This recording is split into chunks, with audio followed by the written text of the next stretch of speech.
Okay, I'm rolling. And we're back, it seems. So, bear with me 1 second. So, we're here to talk about education, bilingual and dual language, and the moderator for this panel, sorry, Dr. Eileen de los Reyes, who is a former assistant superintendent for ELLs Boston Public School. Please welcome her.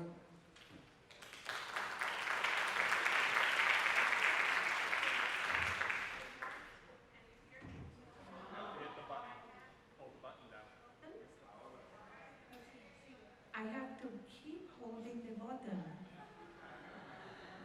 Wonderful technology. Okay, so buenos dias. I am a teacher, and this classroom looks very not right, not conducive for a conversation. So I'm going to ask as a teacher if you can come closer quickly so we can start. And in the meantime, I will speak so as you get together, we do not waste time. So my name is Eileen de los Reyes. I'm the former Deputy Superintendent for Academics in the Boston Public Schools, but the work I'm most proud of is as Assistant Superintendent for English Language Learners. And I want to say that what the children in Boston proved to the world is that they are absolutely brilliant, and the moment we paid attention to them, their outcomes began to rise immediately. So rest assured, all of our children are very smart. So I want to restate that this is a conference about Puerto Ricans in the US, all 5 million, connecting with Puerto Ricans in the island, all 3 million, and the role of language for us as Puerto Ricans is critical. Language can fragment us, divide us, silence us, particularly when we say to an English speaker that they are not Puerto Rican enough, or to the Puerto Rican that speaks Spanish that they need to learn English quickly. Our amazing resiliency has created a third language. So I want us to speak about Spanish, English, and what I speak as I grow older. I think Maria Brice talks about you return to your native language, right? So I'm in the process yendo para atrás, y ahora hablo la mezcolanza. So I hope we speak about all of our 3 languages, and we relax about what language we speak as long as we're speaking about Puerto Rico. So this is about bilingualism, dual language. I hope we're not going to speak about the value of bilingualism. We are done with that discussion, and that we get to engage the subject of where do we go from here. So I want to introduce the panelists, only the names, so that you introduce your work and who you are. Dr. Lorna Rivera, Director Latino Studies at UMass Boston. Roberto Cotto Jr., former Senior Policy Fellow in K-12 Education at City Voices for Children. Dr. Arlene Rodriguez, Vice President of Academic Affairs, Springfield Technical Community College. And Dr. Sonia Correa, School Principal, Holyoke Community Charter School. We will do the same, 4 to 5 minutes, and then we'll take questions from the floor.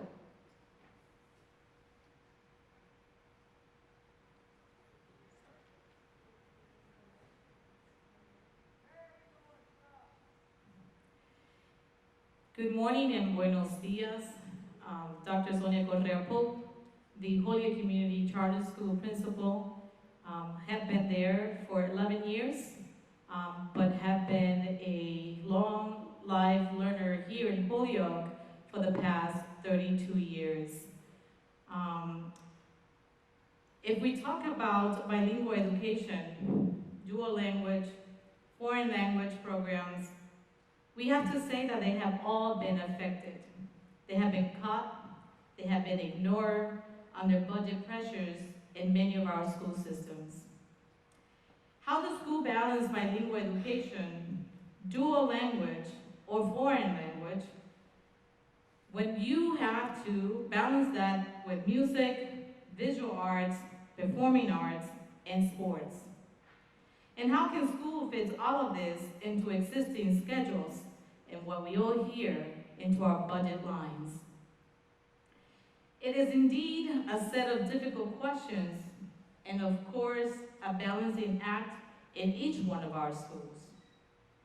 Let's add that nowadays, and I am very happy for this, parents are becoming more aware of the value of foreign language programs, and they are demanding for them. As we know, dual language, formerly called bilingual education, refers to academic programs that are taught in two languages. The term bilingual education became a taboo long time ago, and then the concept of dual language was introduced in the 1970s, so it's not even new. And then this was brought in many of our schools with the same approaches that bilingual education brought into our classrooms in the past. However, dual language declined as well due to legislation, pedagogical, and ideological disagreements. We can't get it together. Funding and resources were eliminated and the programs died out again. Today, as a school principal, my part in this panel is to focus on two models implemented in my school. A foreign language instruction program starting at the elementary level and a structured English language learner program.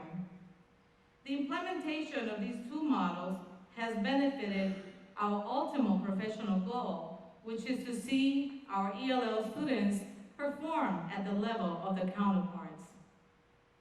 As a best practice, the Sabbath Holyoke Community Charter School believes in teaching Spanish as early as kindergarten.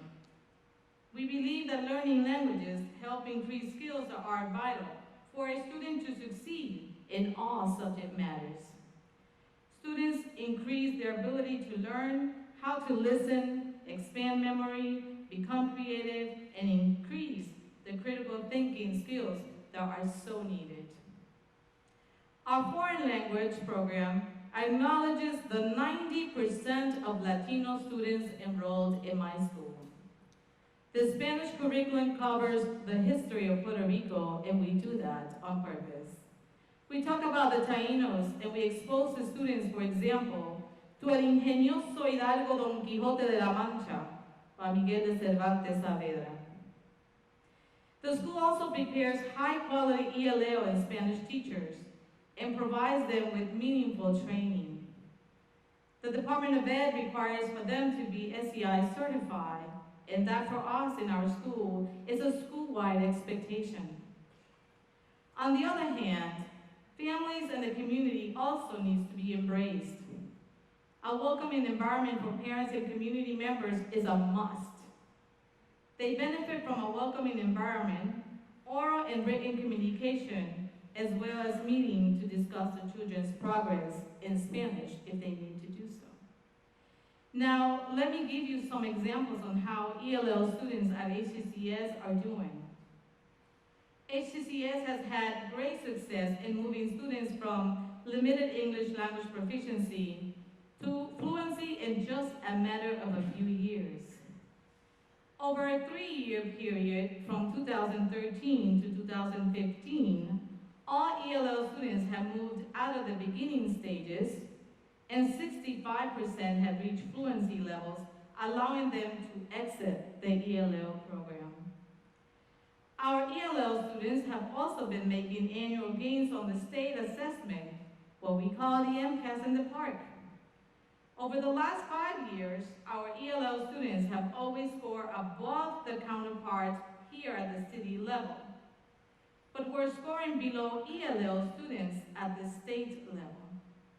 But now we are proud to announce that in 2015, HCCS ELL students surpassed the state level CBI performance. And we are very proud of their performance on the new and more rigorous assessment, which is PARC. When it's about serving our Latino students, I have been a strong advocate here in the city of Holyoke. I believe that we should not be divided when we are talking about the importance of our students' education. So my final comment is, let's continue to work to ensure that our Latino students are outperforming at the state level. Thank you.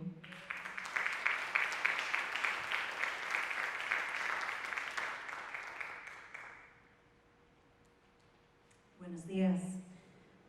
My name is Arlene Rodriguez. I'm the Vice President of Academic Affairs at Springfield Technical Community College. Just want to make sure everyone's hearing me. We're balancing the button, the clock, our script here. I have been at STCC for 23 years, and I've worked my way up through the ranks. First, I started out as an English teacher, a writing teacher, where I proposed the first Latino lit course at the college. Then as academic dean, where my focus was on revamping something I will mention in a few minutes, and that is developmental education. And now as Vice President of Academic Affairs, where I've got a lot of ideas and initiatives that I'm very excited to be working on. STCC is one of, I believe, 2 Hispanic-serving institutes, community colleges, that have been designated by the federal government as Hispanic-serving institutes. And that means that 25% or more of the full-time equivalent of students, and there's always a lot of fine print with any number by the federal government, so that's the general number, identify themselves as Hispanic. Currently, I believe in this Commonwealth, 3 additional community colleges are emerging, what we call EHSIs, Emerging Hispanic Institutes. And I believe Holyoke is one of them as well. Means that within a few years, 1/3 of the 15 public community colleges in the Commonwealth of Massachusetts will be Hispanic-serving institutes. That's just counting those now. It's going to be more. So it should come as no surprise to anyone that within the Commonwealth, over 50% of Latino students get their start in higher education at a community college. And that's nationally as well. Usually it's around 50 to 60% of Latino students will enter higher education via a community college. And what better way to really demonstrate, honestly, how better can a democracy demonstrate itself as providing a commitment to accessible and affordable education than by having the first 2 years of higher education affordable, open access, meaning at STCC and at all the public community colleges, everyone is welcome with a HiSET or a high school diploma. Really, it's an incredible gift that we have here. Yet economic, political, and social developments have increased the challenges that community colleges face in pursuing what we want to pursue, and that is an equity agenda. Some of these include falling state budgets. In the 23 years I've been at STCC, I've seen state funding for it decline almost 25%. A greater emphasis on outcomes-based accountability, and competition from nonprofit schools. Those are the external factors. Internally, this monster that we've developed called developmental education, which is not a judgment on the teachers. They are phenomenal teachers. But what happens when a student comes in and is told that he or she has to take about 12 credits that don't count towards graduation because he or she's not ready or not proficient? And at STCC, 70% of students test into something developmental, either math or, usually it's math. Of those, 80% of incoming Latinos test into developmental math. So, all of this, we have this mission statement, which is noble, and I believe in, and I am passionate in, and yet we face all these challenges. All of this coming at a time when we are asked to do more with a lot less. But I'm here to talk to you about bilingual education and dual language education. And I was very pleased to be invited because I think sometimes in higher ed we assume that that just cuts off. That is K through 12, that's not us. And I think one of the first things we need to really think about is community college education is being part of that system, not outside of it or something different. With regard to dual language education, I will fully admit, let's face it, the scales are out of balance. Latinos whose primary language is Spanish are being asked to reach a level of English language mastery not required of native English speakers. As I said to someone during our coffee break, I sat in on lessons about the pluperfect subjunctive in an ESL class. I did not ever teach the pluperfect subjunctive. I'm assuming at some point today I'm using it, but you don't really need to say, oh, pluperfect coming up. It's true. We also need to talk about Pell Grants when we talk about Latinos in higher education. At STCC, about 78% of Latino students are on Pell Grants, and in case you're not familiar, that is the federal government financial aid program, Title IV. Nationally, you'll see the same number of students, Latino students who are on Pell Grant. And what I've heard in my 23 years, this is every so often we hear this, there are going to be new time limits and new credit limits. And this new time limits and credit limits on Pell students mean that fewer credits in ESL or any language programs are covered by the grant, forcing potential students to community ESL classes that have long waiting lists and are funded, many of them, we have them at STCC, are funded by grants.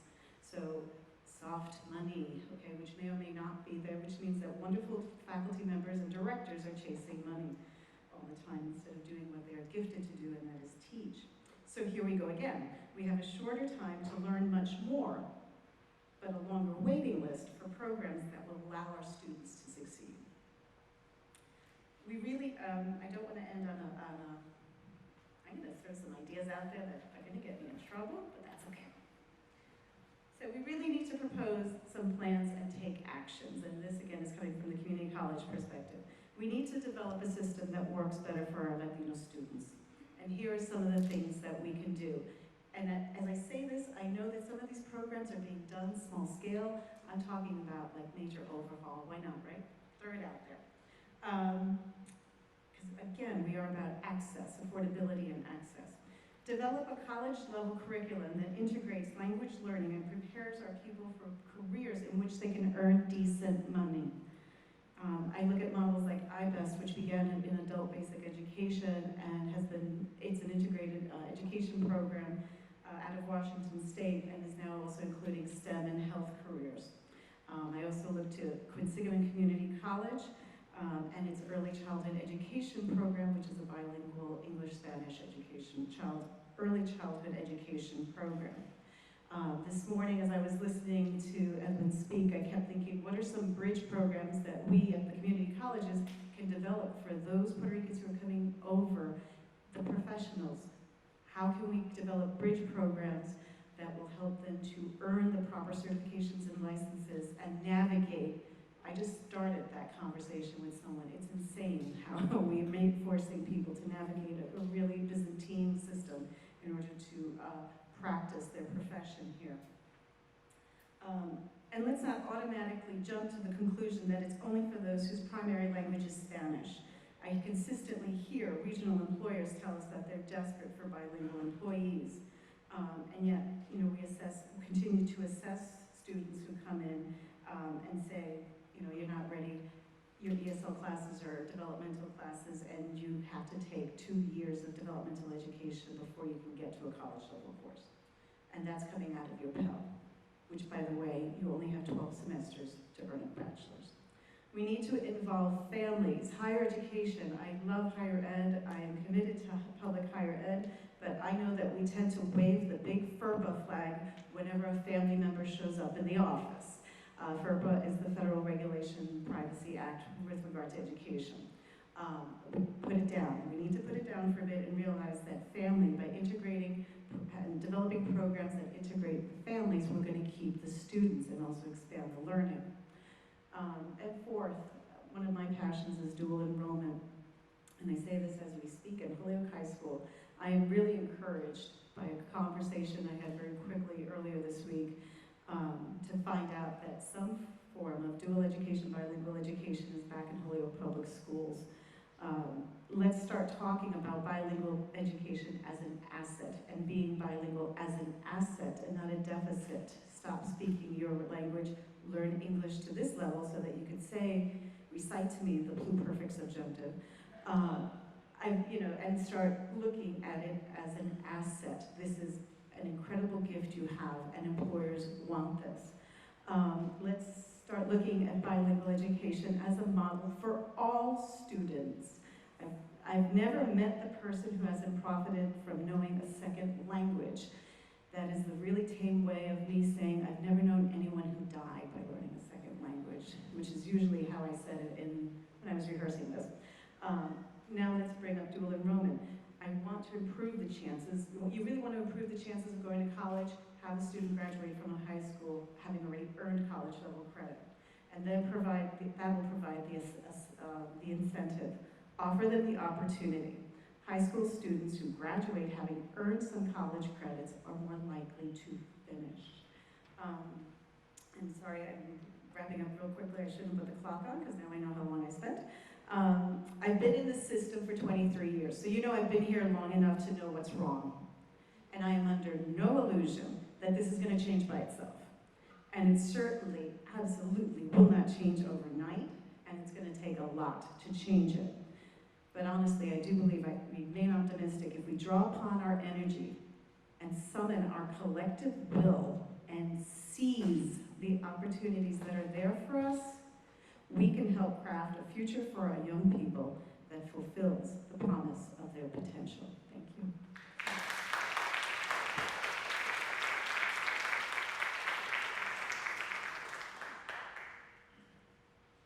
That was fantastic. I'm looking at the clock and I'm just like, this is great. Like, I could keep listening to her all day. This is fantastic. I feel like I learned a lot. No. I'm in all honesty, that was fantastic. Thank you. I'm Robert Cotto. I don't work for Connecticut Voices for Children anymore. It's been a while. I work for Trinity College, and I'm primarily an administrator there, and I lecture, which basically means that they let me teach a class there, which is not a whole lot, but it's something. Before that, I was involved as a teacher in the Hartford area, and in addition to that, I was a school board member, and I still am in Hartford, Connecticut, which is where one of the first Puerto Rican board members sat, Maria Sanchez, in the 1970s. She was one of the first elected Puerto Rican women and just people in general in the state of Connecticut. She eventually became a legislator and pushed the first bilingual education bill through in Connecticut. So I'm just honored to be in that seat as Maria Sanchez was.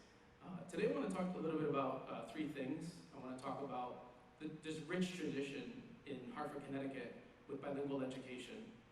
And then second, kind of how we've reached what I would call a low point in that tradition. And finally, just talk about a resurgence of activism around bilingual education that has gotten some, how would you say, I don't know if accommodations is the right word, but kind of some changes in policy in Connecticut, and not so much in Hartford, but at the state level. So first off, tradition. As you guys may know, as I mentioned, the Hartford School Board had one of the first bilingual education programs. They had a school called La Escuelita Bilingüe, which was in the 1970s. It was kind of like a magnet school. It was a voluntary school that folks could go to, and it was a dual language program. They didn't call it that back then, but it was actually a program in which students learned in English and in Spanish. And there's folks around that you could find that are still alive, still around today, that could talk to you about that program. And it coincided with a moment in the 1970s in which Maria Sanchez was on the school board in Hartford, and there was a great deal of activism around bilingual education and making sure that students were accommodated in terms of their language. And this paralleled national trends as well, so it wasn't just a Hartford thing, but it was happening nationally. And I think if you were to look back in the 1970s and you were to say, what is the Hartford School District going to look like, you would have seen a number of educators from Puerto Rico, you would have seen bilingual educators in many of the schools, particularly in the north end of the city where Puerto Ricans had settled in Hartford. And you would have thought, jumping forward to 2016, that Hartford would have a rich program in bilingual education, whatever that, broadly speaking, whatever that means. And I think today that's not the case. Today I think we're at a low point in bilingual education, broadly speaking. We don't have any dual language programs like La Escuelita. Most of our programs that we currently have are either transitional, meaning you're weaning students off of Spanish and then you're going to English, or they're just kind of ESL sort of pull-out programs. It's really, I would argue, the bare minimum of what needs to be provided for students that are labeled as English language learners, emergent bilingual students. And that parallels what's happening in Connecticut. And it parallels, it kind of comes at the heels of a number of educational reforms in the 1990s and then 2000s that really have kind of slowly chipped away at the idea of any sort of bilingual education. And what are those reforms? Things like school choice, accountability through test-based accountability, no child left behind, etc. And those things, like I said, it really chipped away at bilingual education. Now, kind of jumping forward today, it's not just, you have to kind of put it in context as well, that a lot of these reforms have come in a context of municipalities in Connecticut just don't want to spend money on things like bilingual education. And Hartford is an example of that, in which all of the reforms that have come, test-based accountability, school choice, they've pulled resources away from bilingual education. And today, like I said, it's at a low point, and it coincides with kind of a low point of political power for Latinos and for Puerto Ricans in Hartford, making kind of an interesting connection. As you guys know, you're probably very well aware, there's a junta, Control Fiscal in Puerto Rico, that was just signed with the Promesa Act, and there was a similar initiative that was proposed for Hartford, Connecticut, which is a majority Latino city.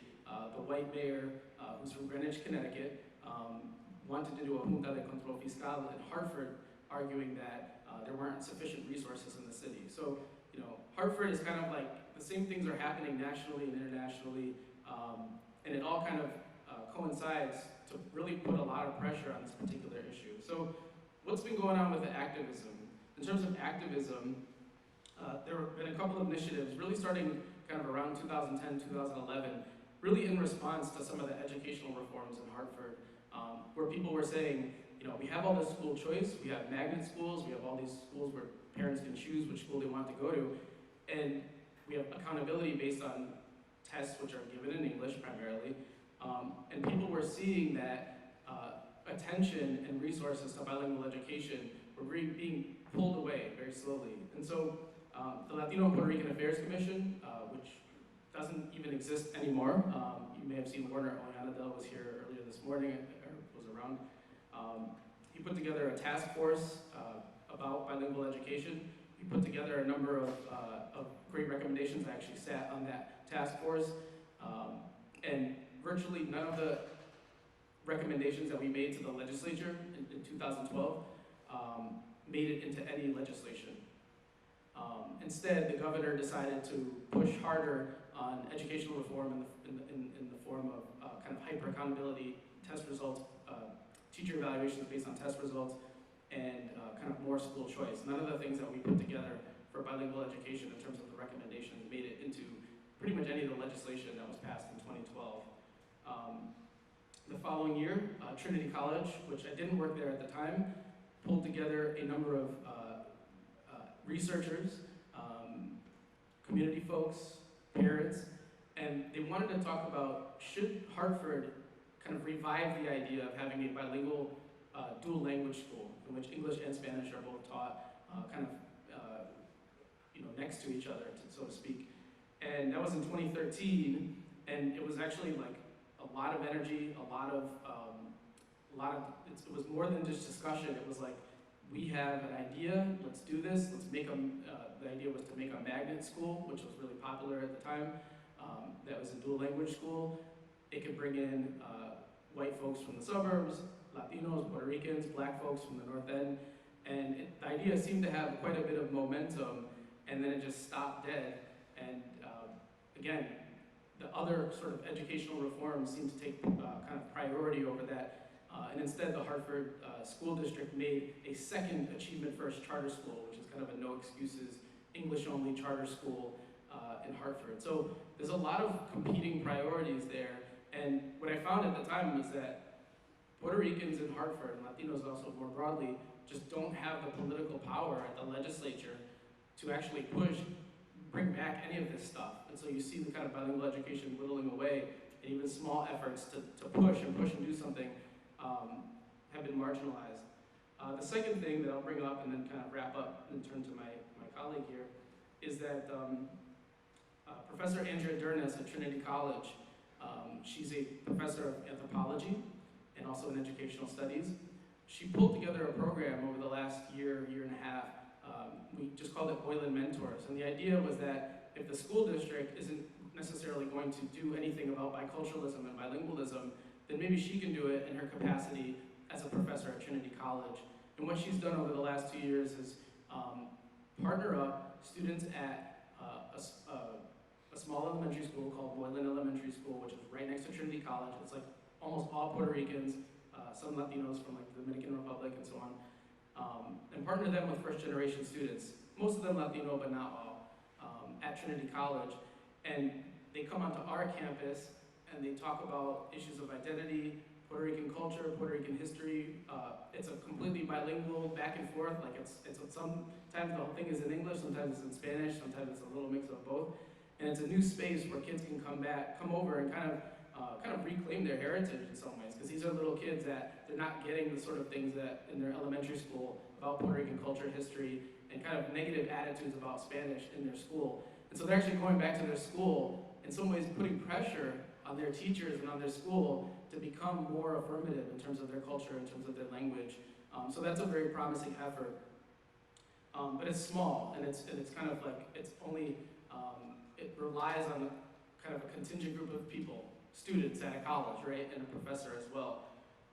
So those are some things that I think are promising in terms of like the activism. And I want to say that, you know, it's helping, but it's not going exactly where we want it to go. Over the last year or so, the state of Connecticut has approved some changes in terms of how they approach bilingual education, again, broadly speaking. In terms of accountability, one thing that we recommended back in 2011 that the state just adopted with the No Child Left Behind waiver and the ESSA program or law was that students that are considered English language learners, rather than being included in kind of accountability scores for schools after the first year of being kind of in a school, they're now going to get a second year to be not counted. They still take tests, but they're not counted as far as accountability purposes for a particular school until their second year. So that was kind of a reform that we had proposed. It has some dangers, it's not quite perfect, but that was one thing that we proposed back in 2011, finally coming to fruition after like years and years of pushing in that regard. But then there's some kind of negative things that the state has responded and said, okay, you guys want dual language? Okay, you guys want more bilingual ed? Well, we'll give it to you, but what we're gonna do is we're gonna give you a program called a computer program, such as this program called Middlebury Initiatives, which is kind of a computer online thing that people are getting, rather than teachers, rather than people that are bicultural and bilingual. The state has responded, very little money, and said, we'll give you this. And so that's kind of an unintended consequence of this pushing, is that the state has decided to do something very regressive and very kind of, very cheap, I would say, in response to the push and the call for bilingual education. So I'll stop there. I have some advice, but I'll turn to my colleague.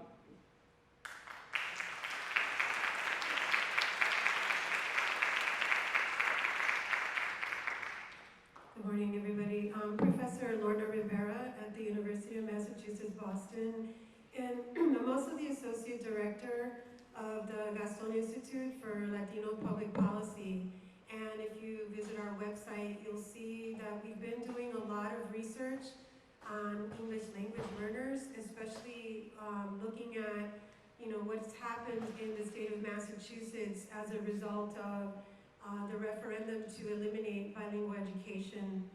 And one of the things that happened is that the Department of Justice, the Federal Department of Justice, really, there was a suit against the Boston Public Schools for not serving English language learners. And part of that then put a lot of demand, and I'm not just talking about Boston Public Schools, but really in our state, for having more teachers that could be certified for teaching in SEI classrooms, in sheltered immersion English classrooms. So what I wanted to talk a little bit about is kind of what we're doing at UMass and some of the projects we have around increasing these pathways for teachers, for more Latino teachers, and also thinking about what's happening with all these Puerto Rican teachers that are seeking jobs, right, and coming here. So one of the things I wanted to talk about is that, again, with what Dr. Melendez was saying earlier, there are so many school closings in Puerto Rico that we're seeing a lot of these, not just doctors, but a lot of that brain drain is teachers. And they're coming here, in large numbers, and yet we still have a shortage of bilingual teachers in many schools.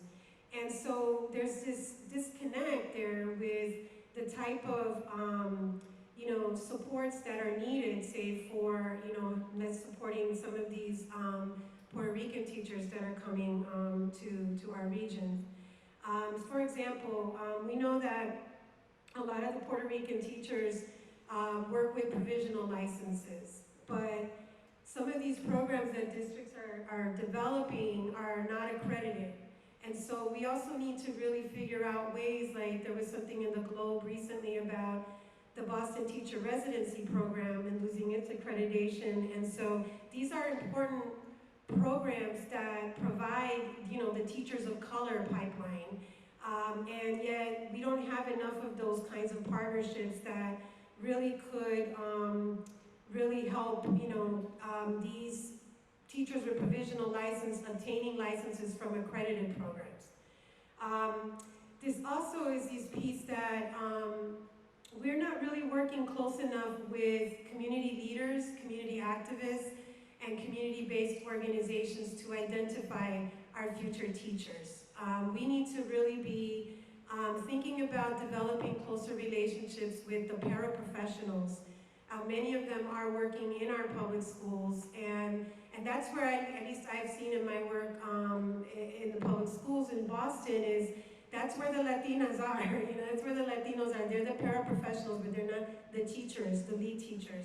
So we need to really be doing a better job of tailoring programs that would meet the kinds of, time frames and demands for teachers that are working already in the schools, and then bringing in more people from our communities to see themselves as future teachers.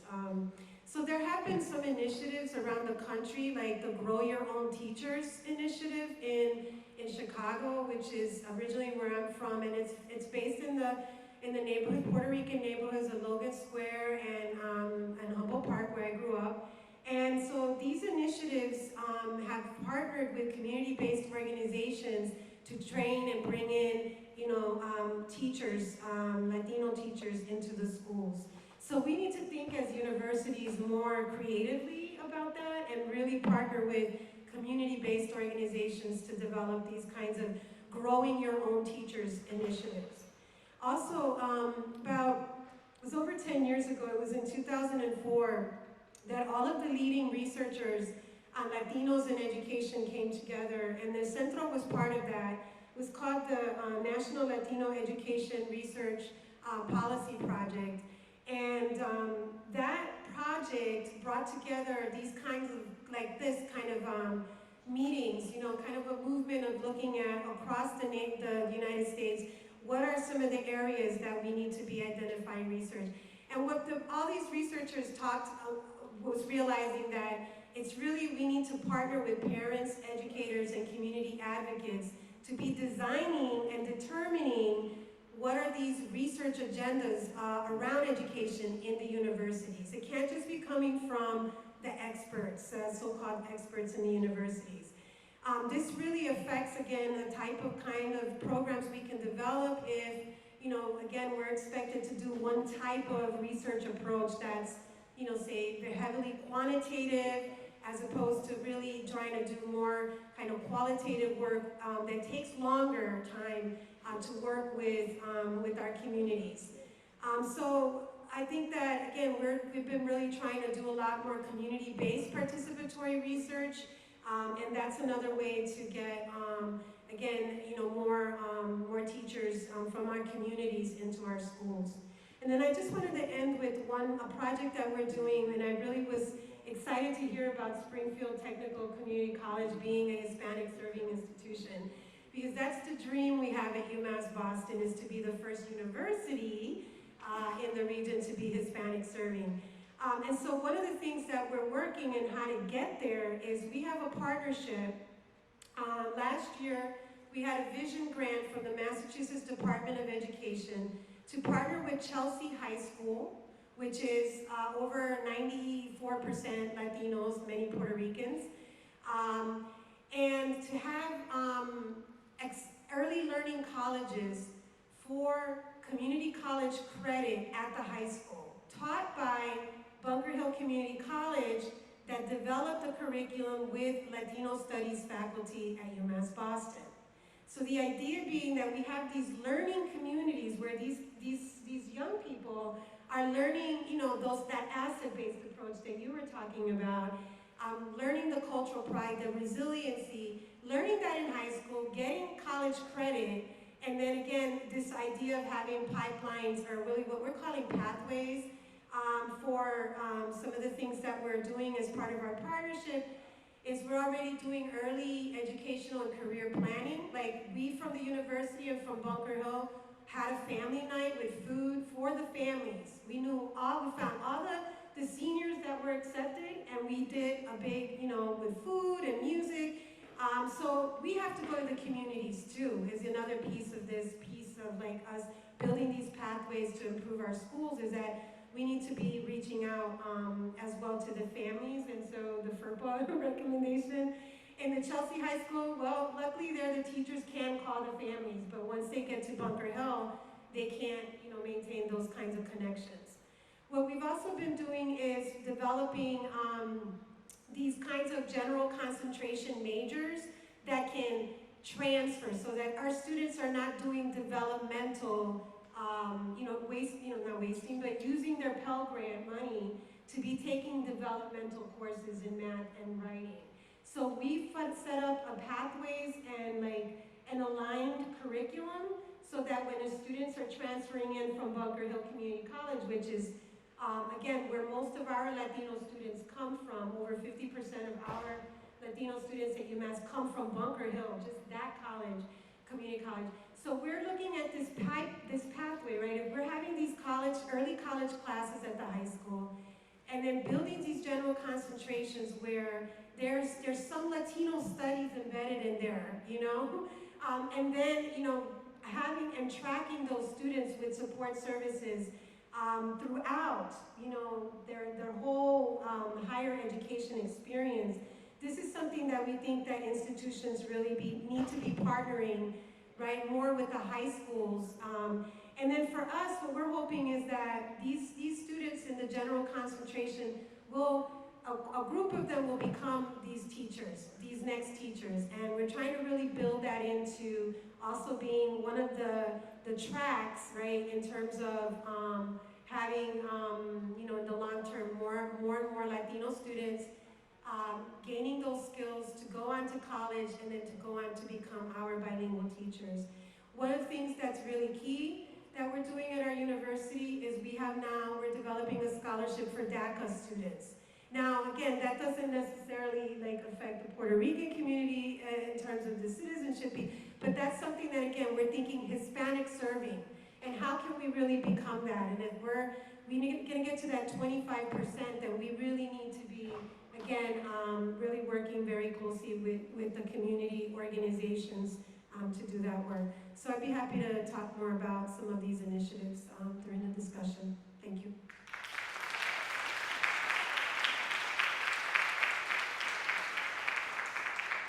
Thank you. We have a number of questions from the audience, so I'll start with the first one, and anyone can answer the question. How can schools better meet the needs of students arriving from Puerto Rico or of Puerto Rican descent? And I'll read the explanation because there's an explanation in the back. Typically, Puerto Rican students are demonstrating an achievement gap when compared to their peers.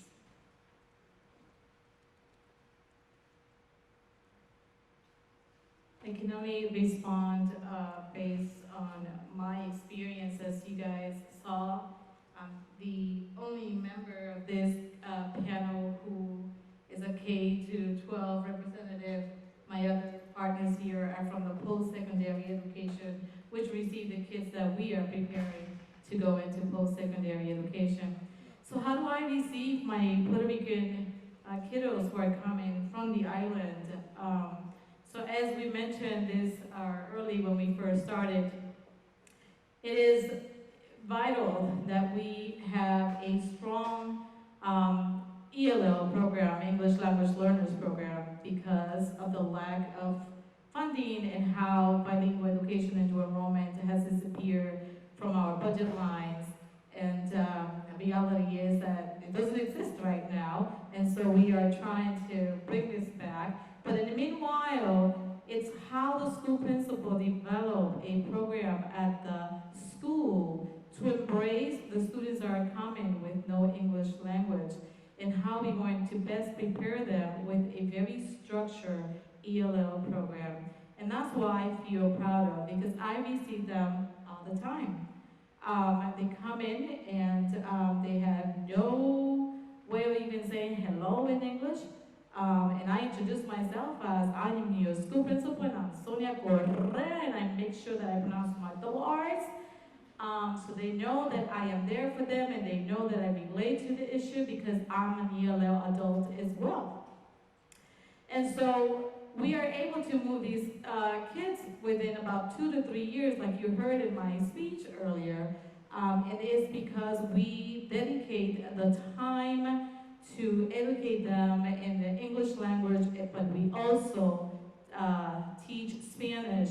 And I make possible that all my teachers have their materials in Spanish for that kid as well. So directions are being in both languages as they're learning the 2 languages.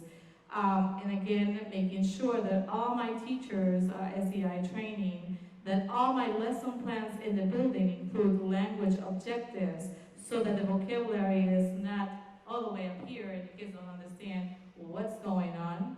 And we also have a system that we call prefect. And the prefect system are students who are bilingual now, have both languages, and are able to explain to the kid that just came in the directions again in both languages. So these are just some of the strategies that we use in the school setting where I am the school principal. At STCC, we've had to, because of Title IV regulations, really revise our ESL program. Part of what we've done is work to integrate within the early writing and math courses some ELL, ESL instruction. And many of the faculty who taught ESL at STCC also teach in the English department, so that we're creating within a department a faculty who are knowledgeable in the pedagogy of ESL instruction. We have other best practices that help to reduce the achievement gap, namely having to do with advising, which we call intrusive advising. Someone tried to change it to holistic advising, and I said, no, it is intrusive. We need to be intrusive and make sure people know they can come to us and that we are there. And if they don't show up, we will show up to make sure we assist our students. I think also more importantly is developing a campus that's culturally competent. You know, we are an HSI, however, you will see at STCC, we have Latinos in certain areas So when I say I want to make sure our faculty is diverse and we have more Latino faculty, I want them in all areas, not just language areas or social sciences where they tend to be predominant, but in our STEM, in our allied health programs, which are, those are the degrees that students who earn them leave making some very good money, are able to develop a career and raise a family on that. And we're doing a little bit of that with the Title III grant we just received, which is all about reducing inequities and really changing the language of the school. So the language on campus, as I said earlier, speaking as our students in terms of an asset, that if they are bilingual or they already know a language fluently and are learning English, that is an asset, that the student is going to become an even stronger student, but also teaching those who are employed at the college to be culturally competent. So my one favorite example is at the student accounts office. Invariably, the person at the window would tell a student, after the exchange of paperwork and numbers and whatnot, would say, "You're all set." For the student, that meant, "I'm good, I can start classes, everything's all set." For the person behind the register, it meant, behind the counter, it meant, "Next. We're done with this transaction, there are other transactions, next." So it's even just seeing how do we speak to our students. Just something as seemingly simple as that construed so much confusion and frustration. So the students one student said to me, they tell me it's all set, and then I get a bill, and then I get another bill, and then they tell me I don't have this form filled out. Okay, so learning that. So that's, we have other projects, and I'm working with the faculty to find out what they understand as cultural competency, and what does that mean to them. Last summer we had a 3-hour workshop, which I had only scheduled for 1 hour, just given people's schedules. People stayed to continue that conversation. So my hope is that that's another angle we definitely need to work, because we could have all these practices, but my concern is they become boutique-y, as the phrase is, just in this particular area. So making the entire campus a culturally competent campus is a major goal for me.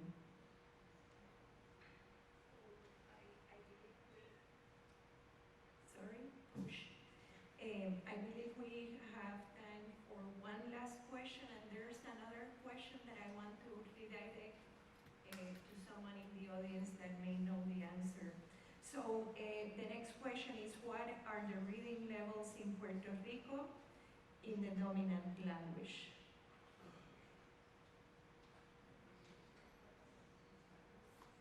That's a question. What are the reading levels in Puerto Rico in the dominant language?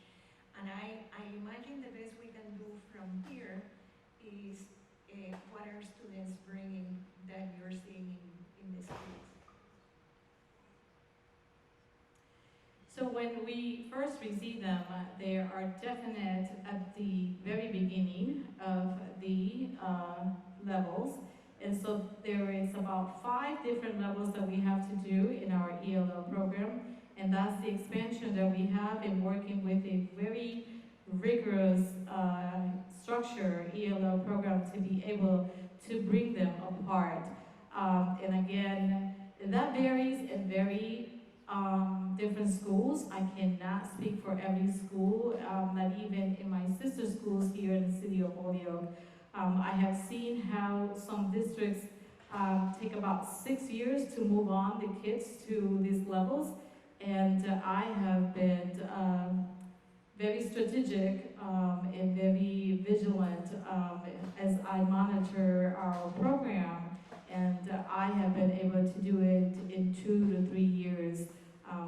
And so we have been lucky on that, and then we see the kids that being very successful, and as you heard the statistics, now they are at the state level within the formal program that we have. They are at the state level competing with counterpart students, so that's my perspective from my campus.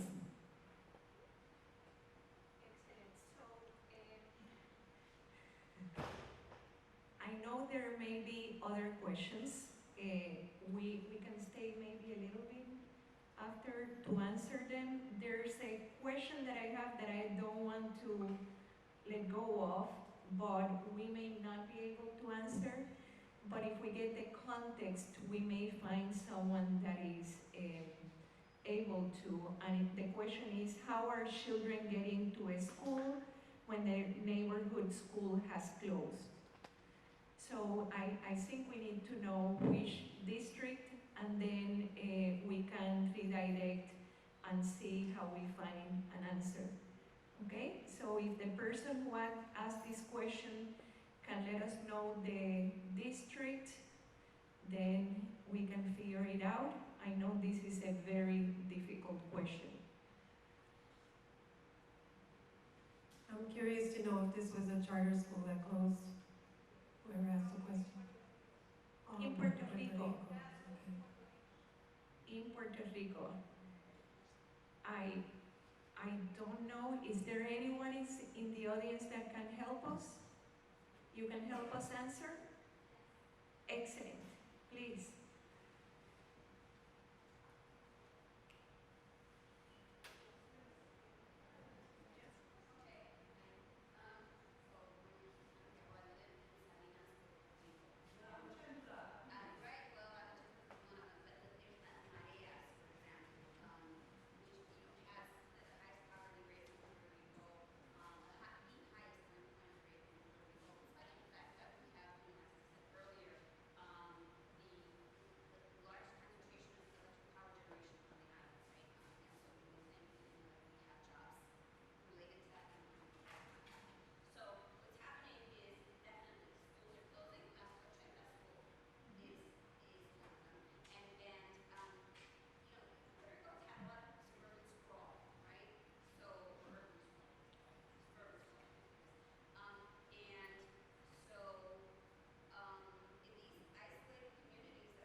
How do they get to the school? They often do not.